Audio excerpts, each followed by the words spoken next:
Throughout my past decade of research on how social class cultures impact our work environments, I am repeatedly told by other Americans, well, at least it's not the Indian caste system. And my usual response is yes, and one of the differences is that we don't acknowledge our caste system. And to learn more about ours and theirs, I just read this book, Caste, The Origins of Our Discontents by Isabel Wilkerson. And in this book, she compares three caste systems where they're similar and where they're different.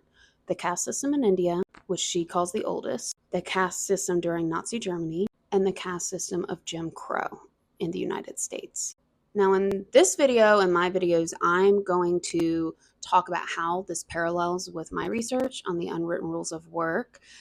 And I realized that that is not what this book was about, but I am going to be applying the principles to my work because that is where my expertise is, what my channel is about, and what I see as my role in helping us get out of this caste system. And my research does look at race, gender, and neurodivergent differences, but I want to be very clear that I do not have any African heritage. I actually have German heritage. So that's a 2 out of 3 for me on the caste problems. So when I speak about the racial differences in this video and any to come, I will be deferring to Isabel's experience here and that of my research respondents. This is what I plan on talking about in this video. I already did the introduction, and now I'm going to move into what surprised me the most about the connections between the India's caste, Nazis, and the US. I'm going to go over Isabel Wilkerson's caste framework. She talks about the 8 pillars that these all have in common. I'm going to talk about why the lower caste enforces the caste system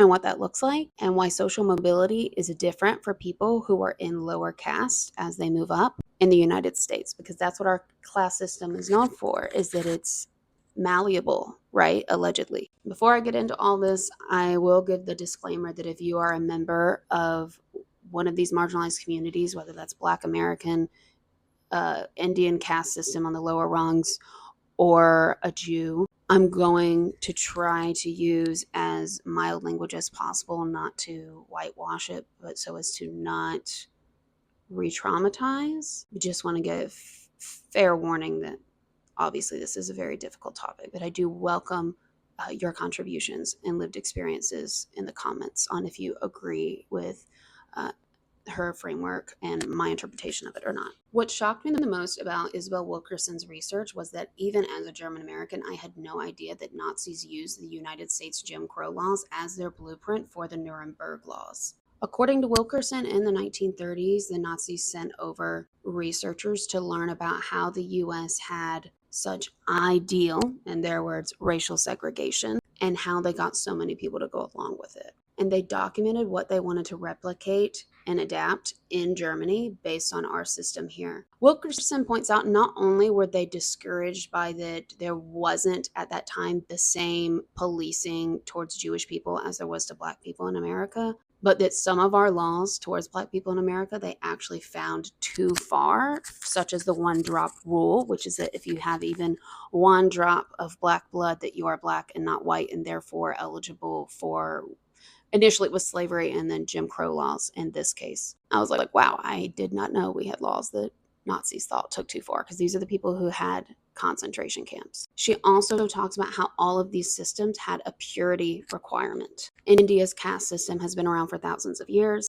and their lowest caste, the Dalits, are called the untouchables. And apparently it is believed that even their shadow on an upper caste person could defile them. So she said it is a practice in some places to completely prostrate themselves on the ground when an upper caste person is walking by, so as not to defile them with your shadow, which sounds wild. But remember, here during Jim Crow, we had the separate water fountains because you couldn't even drink from the same water, the separate train cars, separate bathrooms. All of that was not to defile whiteness. And of course, we know the Nazis grouped all the Jews together into camps to not have them defiling anyone else. And this isn't ancient history. My father was alive in Jim Crow. My grandparents were alive during World War II. The Indian caste system is still chugging along. These systems don't just disappear. And the point in her book is they evolve. And a point that Wilkerson makes is that when Americans point out that we don't have a caste system, they are missing that we do. They have just evolved and they are directed towards different groups. So how do these 3 systems actually compare across her whole framework? Wilkerson compares 3 caste systems across the same 8 pillars of caste. And even though the Indian caste system, the German Nazi system and the US Jim Crow systems are all different systems directing at different people. She shows how they have the same 8 pillars. Now, caste systems evolve, and her book focuses on the historical context and the broad social systems, not specifically workplaces. However, when I saw her 8 pillars, and since she does talk about how caste evolves, and since I research the unwritten rules of work, I will also in this video show the parallels that I see with my own research with the unwritten rules of work. I want to be very clear that I'm not comparing, or I'm not elevating workplace issues to the same status as like Nazi Germany and Jim Crow. But a key part of this book is how these evolve, and I do want to discuss that. Because something that Isabel Wilkerson brings up is that she, as a Black woman from America, when she visits India, is able to tell who the upper caste person is, even though there aren't as many visual cues in India. She said they're usually lighter skinned and usually have finer features in the face, but that's not always the case. So she's like, there's some colorism, but it's not a deadpan. What gives it away is their expectation of centrality in the discussions, that they expect that their way is the norm, that they interrupt and correct even on things that they are not experts or don't have any lived experience in, and just the way they carry themselves, that they expect to be at the center and heard. And she gives explicit examples of this in her book from her own experience. And in my research on the unwritten rules of work, I always say that the idea behind the unwritten rules of work is that there's one right way to do things. And the reason, part of why it's so hard to convey these issues with unwritten rules to leadership is because they just see them as normal. They just see them as this is professionalism. And it's very hard to see when your own culture is a culture, because we all want to believe that our own culture is just the way things are. But if you've been in a marginalized group, you have to know what the upper caste is doing, because she distinguishes between class and caste. And then there's been many other researchers besides me who have pointed out that this is why a lot of white people, myself included, didn't used to think we had culture. We were like, no, we don't have culture. But it is that we have culture. We just see our culture validated in all of the systems that have access to money and power. Now, of course, there's variation there, as I have talked about with my own research on class. Even as a white woman, once I got into a certain level of elite environments, I was like, I don't know what the hell's going on anymore. This isn't my kind of white people. Doesn't negate my white privilege, but it was different. And that's when you've crossed into another caste levels. But just that expectation of centrality is an upper caste trait of that this isn't my culture. This is the right way. And because you're not doing it, you are inferior, and that's why you don't have my privileges.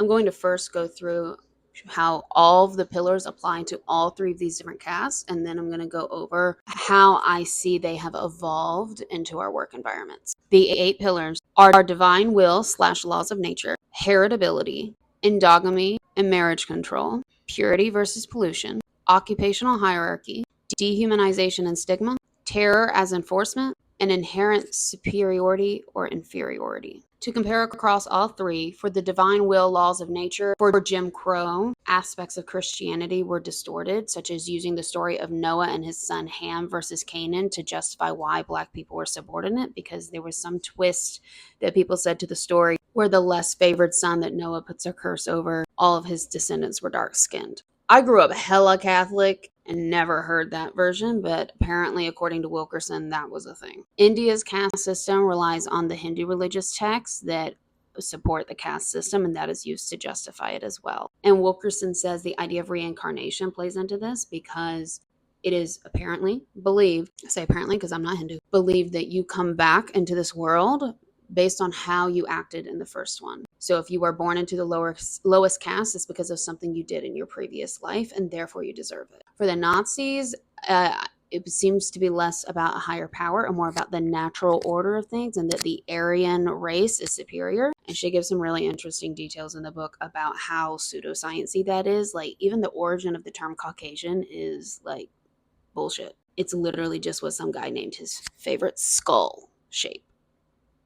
Heritability is how the status is inherited across generations. And in Jim Crow America, and even before that in slavery America, it was inherited through the mother. So if you had a Black mother, you had the status as Black. And this was so that white slave owners could grape their slaves and improve their own wealth, especially once the transatlantic slave trade was shut down. So then you couldn't import more. So they literally bred Black women, which is I can't even think of the word of what that is. However, in the Indian caste system, it's the paternal line that is passed down generationally. And then the Nazis used the racial classification systems that were outlined in the Nuremberg laws. Endogamy and marriage control is essential for maintaining caste, because once people fall in love and reproduce together, that starts to erase the whole system, because in a marriage you're supposed to be peers, and if you can see someone in another caste as a peer, it threatens the whole system. And then they have to think of a category for what is your child. So in the US, interracial marriage was banned until the late 60s. In India, apparently there are still strict prohibitions on intercaste marriage, and the Nazis prevented marriage between Aryans and Jews. The fourth pillar is purity versus pollution. There's always an upper caste purity requirement. The fear of the lower caste contaminating you. In the US, this is why during Jim Crow there were separate water fountains and bathrooms, etc., for fear of the black people contaminating the white people. And the lower caste in India cannot touch water sources that are used by the upper caste. And Jews in Germany were banned from beaches and public waters, and eventually from society in general. The fifth pillar, occupational hierarchy, controls which labor goes to which people. And that's what I'm super interested in. So black people, even though they weren't slaves anymore, were confined to being sharecroppers, domestic servants, manual labor, a lot of the same stuff they had to do during slavery now for very small wages. Arguably with sharecropping, a lot of them didn't end up getting wages either, because those debts were never paid. The caste systems in India apparently also designate different occupations, but there are many. But the lower caste gets the unclean work. And then the Jews in the concentration camps were required to do labor and were stripped of their professions, even people with very high statuses. And something else she mentions in the book that I didn't put on here is that a lot of these caste systems too also required the lower caste to do the labor that prepared for their own deaths. Like Jews had to build the concentration camps. And she said it wasn't uncommon during Jim Crow, before a lynching, to have the person being lynched dig their own grave, for example, which is just so morbid. And to do any of this to a group, you have to have the sixth pillar, which is dehumanization and stigma. And in the US, Jim Crow, and arguably still today, there is the subhuman representation of black people in our media, such as the minstrel shows. And this was also something they do in the caste system. And in Nazi Germany, there was the propaganda depicting Jews as vermin and doing experiments on them. And also, there were experiments done in the US on black women as well. Black people in general. I say black women because I'm very familiar with the gynecology studies, that the foundation of what is modern gynecology was conducted on black women, because they don't feel pain, was what that doctor said about why he could perform surgery on the reproductive organs without anesthesia. And to this day, black and indigenous women are 3 times more likely to die in childbirth than white women in the United States. So keep that in mind. How was all of this enforced? Pillar number 7, terror as enforcement. In Jim Crow, that was lynching, violence, police brutality, all of these to maintain control and to have fear that if you go against the system, you will die. Violence and ostracism are used in the caste system, and we all know the infamous stories of what happened in Auschwitz, Buchenwald, and the like. And finally, the 8th pillar on inherent superiority and inferiority. All of the cultural reasonings that people think up on why one group is better than the other. Again, this is portrayed in media in the United States on what behaviors and dress are considered acceptable. They do similar in the caste system, with certain clothing being allowed to show your status. And they also limited the dress of the Jews during Nazi Germany to the point of course, eventually they were essentially in prison sacks with their number on them. And again, the number is also a dehumanization technique of not even calling them their name. What do caste systems have in common with our workplaces today, based on my opinion as someone who researches the unwritten rules of work? Again, I am not comparing these to the same evils as the 3 regimes discussed, Jim Crow America, Nazi Germany, and the Indian caste system, as I'm not saying they're to the same degree. But this book does talk about how they evolve over time and how the caste system persists. So I want to give us all a heads up about how I see this playing out in more subtle ways at work. So first we have the first pillar of caste, divine will and natural order, the idea that this is God's plan or the natural hierarchy. Where I see this when I talk about unwritten rules of work is that people say, well, this is just how business is, or this is professionalism, and we can't question that, even though we all claim we want to be innovative. Heritability, this is how the caste privileges or marginalization are inherited across generations. We can see this with nepotism, the network advantages. I mean, how many billionaires say they're self-made because they only got X amount of money from their family or not, but they're not accounting for all the social capital and networks they had, or the legacy points that they had when applying to an Ivy League school, and then the social connections you get from that. Not to mention all those unwritten rules I talk about that make you send the cue that you belong there and you are part of the class. Endogamy, the prevention of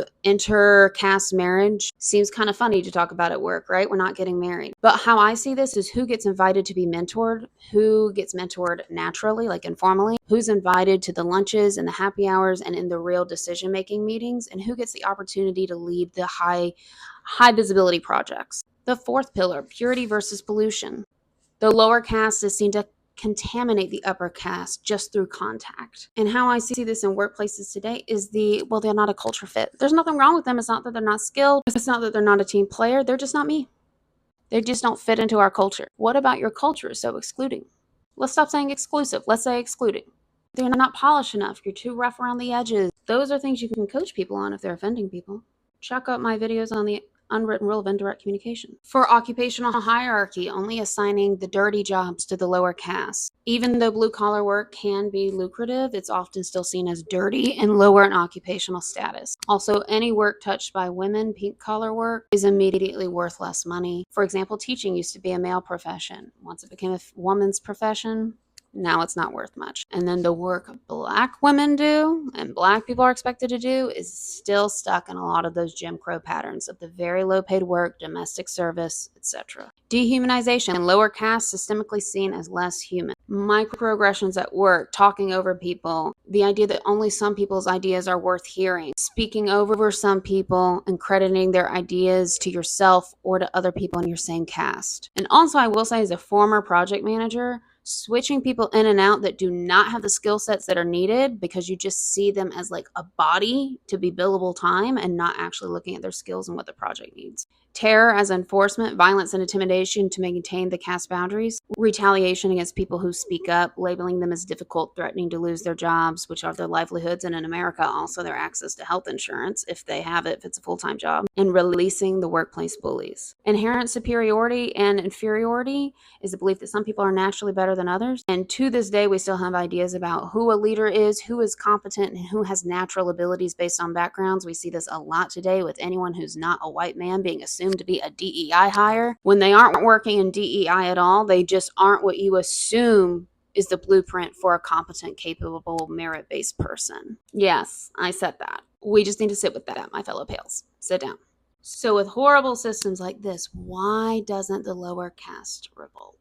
In my coaching and consulting work, I am frequently asked if the unwritten rules are written by the upper caste. Why are my biggest bullies people who look like me, particularly among women? Shouldn't they understand my struggle? And Isabel Wilkerson explains this very well. The greatest threat to any caste system is the lower caste success. So the system creates what she calls the necessity of the bottom rung.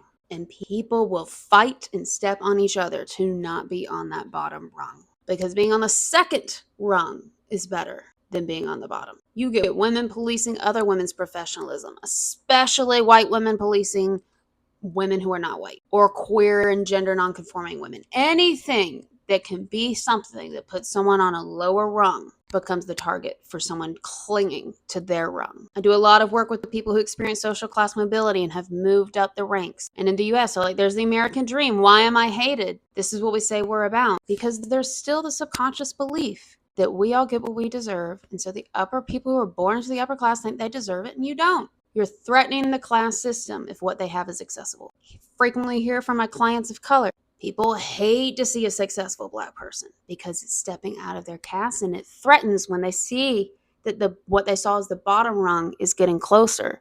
They see their rung on the ladder coming down. So a tactic that the very top rung uses to keep the caste system in place is to give one group just a little more power. Not nearly what they have. Not the billions, just a little more. And then they will fight to stay on that rung, and they become more hated by the bottom rung than the top. Prime example of this, after Bacon's Rebellion, 1676, when they decided, okay, we're not going to use any more European indentured servants. We are only going to use African slaves because they just tried to unite and overthrow us, and there are more of them than us. We have to make a visible marker between them that's different. They gave just a little bit of land to white men, just a little bit, and gave them the power to police the black people. Now those white men have something to lose, even if they didn't have the wealth of the elite. And still many don't. When people are put on the second rung of the ladder, not the bottom, they will fight for that second rung. And they think eradicating and shitting on that bottom rung makes them more like the top rung.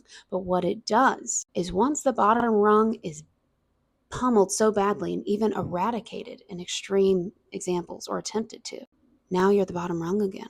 And she gives the example of there was a German girl growing up during Nazi Germany who had dark curly hair. And when it got to the point during World War II where nearly all of the Jews were either in hiding or in concentration camps, people then turned their eyes on her, wondering if she was really Aryan. And it turned out that she didn't have any Jewish ancestry, but her family went to find out. Because the white supremacist eye never closes, it simply finds a new target. So the lower caste enforces, so that the second to lowest caste enforces these rules, not to be traitors, but to try to survive the system that requires them to be where they are. And who benefits from all of it? The same caste at the top.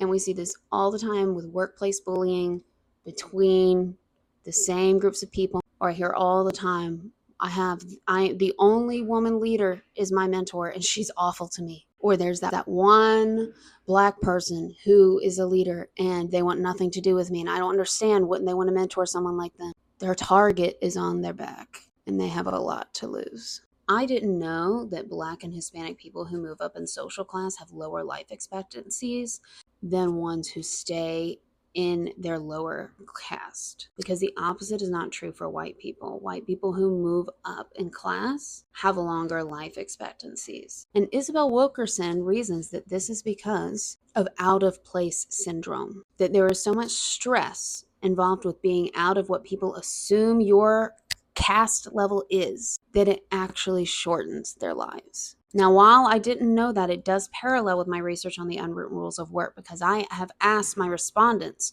as you moved up in class through work, did the rules change? And a lot of my white respondents will tell you, even the white women, that there gets to be a point in their careers where they've moved high enough that they can start making the rules of the game, or at least not abide by all of them. And for my Black respondents, particularly Black women, they just felt more under the microscope. It never went away. And many of them who I've interviewed for this research ended up becoming entrepreneurs because there was just no path out in corporate America besides being their own boss. And what this tells us is that success does not eliminate caste distress. It can even amplify it in some cases. When we expect people to represent their entire group and we expect that group to only reach a certain level of success, we literally shorten their lives. Understanding caste systems doesn't mean that we accept them. And one of the first things we can do about that is recognizing that these patterns are here and that they're not personal failings. They are systemic. That doesn't mean people never make mistakes, but it does mean we have a systemic problem. So if you have imposter syndrome, it's not your head. It's the system working the way it was designed to. And second, I'm frequently asked by people with the unwritten rules of work, how do I play the game without losing my authenticity? Something we need to do across the castes. Wilkerson qualifies the caste as the upper caste is white, middle caste is everything in between white and Black, and then the lower caste is Black people in America. All of us, especially the upper caste, need to ask, who wrote these rules? Who do they serve? And who am I blaming for them? When someone says that's just how we do things, why and who? If you have the power to answer these questions and to do something about them, do it. And use your sphere of influence, regardless of your level within your organization, the caste system, etc. Ask if you're subconsciously enforcing hierarchy. And are you fighting for that second rung? Are you stepping on your own or stepping on anyone, not just your own, to enforce a second rung? Are you questioning normal or reinforcing it?